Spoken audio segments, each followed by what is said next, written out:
going to teach you how to shoot archery. So what you will need is a quiver or something to hold your arrows. So you'll also need an arm guard, a finger sling, and a finger tab if you're using a recurve bow. This is my bow. It's a recurve. It has a stabilizer on it to keep it still when you're shooting it, and it has a sight on it to make sure you shoot in the same place every time.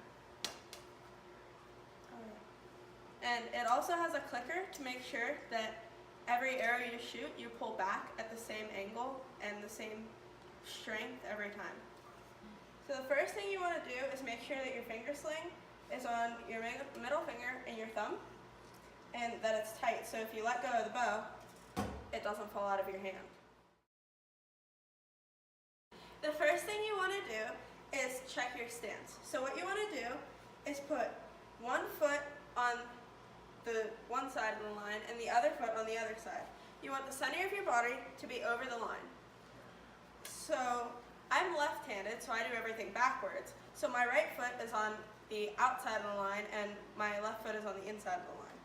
If you're right-handed, then your left foot will be on the outside of the line, your right foot on the inside of the line. Step 2, you want to make sure that your arrow is nocked before you shoot it. So you put it inside your clicker, on top of the arrow rest, and you want the one fletching that's different, so mine is red compared to yellow, to be facing you. And then you click it into, there's 2 dots on the string, you click it in between them and make sure you hear that click. So here's the click.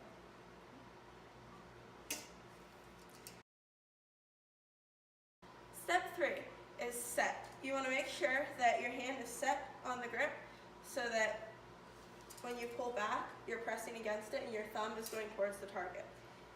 You also want your finger tab to be around the arrow, but not all the way. So you want this top finger to be on top of the arrow and your bottom 2 fingers to be on the bottom of the arrow. So it looks like that. Step 4 is pre-draw. So what you want to do when you pre-draw is make sure that your thumb is facing towards the target and pull back slightly so that you don't drop the bow. So it gives us enough tension between the string and the riser that you're not dropping the bow. So what you want to do is you want to take the bow up and you want to make sure that you can see the target through your sight. So a pre-draw should look something like this. Step 5 is draw. So from your pre-draw, you want to make sure that you can see the target slightly through your sight, and you want to pull back. So when you do that, you have your string to your face. So this is what your draw should look like. Pre-draw, draw. So after you draw, your hand comes back to your face. You want your hand to be on your face, your string slightly on your nose. This way you have it on the same place every time, and it helps with consistency.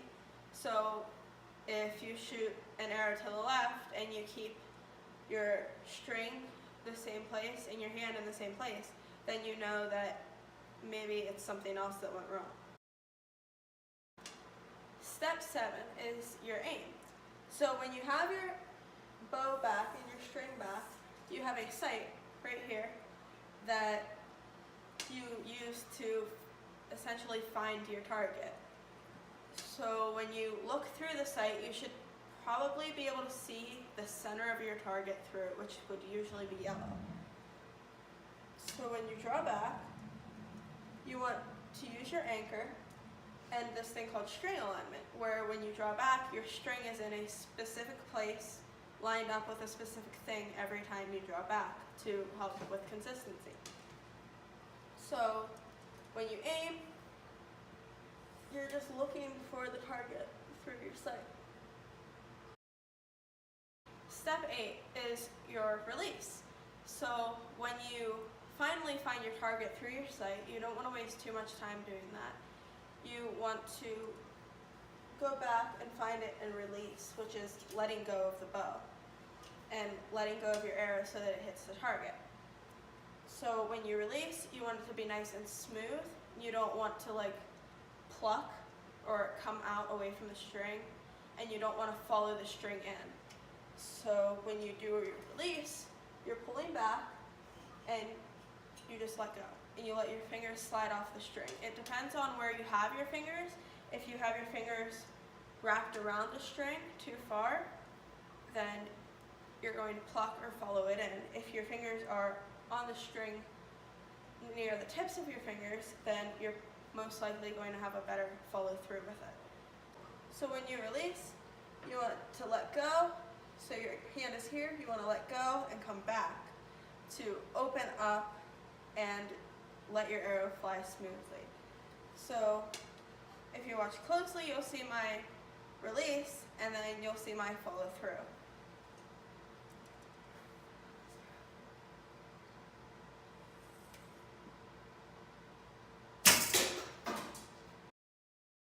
Step 9 is your final step. It is to follow through. So when you draw back and you release, it ties into your follow through because you release, but then the momentum takes your arm back, and it also takes the bow forward. So when you shoot and your release happens, you want to let go.